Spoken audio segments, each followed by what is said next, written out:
Je li to 44 ili 46%? Je li to 25 ili 27%? Irelevantno je.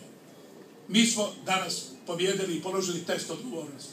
A da li ćemo ga istinski položiti, to će odrediti naredna godina, 2 dana. Ovo nisu zadnji izbori. Ovo je početak jednog dobrog puta ekipe koja vjeruje meni i kojima ja vjerujem. I od srca vam hvala.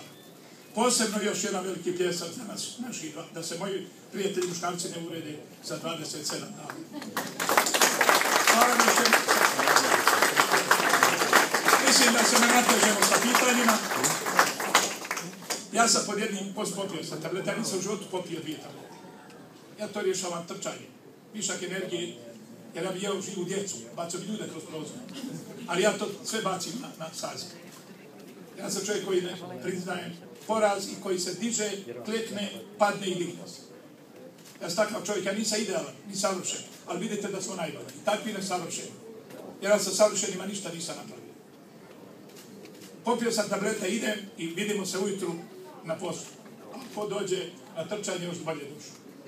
Spavač imam jastuk od traga na sicu, idem, napravit ćemo soma kilometara i vratimo se. Vodit ćemo računa i da poštujemo saobraćajne medija, propise. Tako da ćemo voziti ne više od 140. Hvala vam još jednom i vidimo se sutra na poslu. Hvala još jednom svima.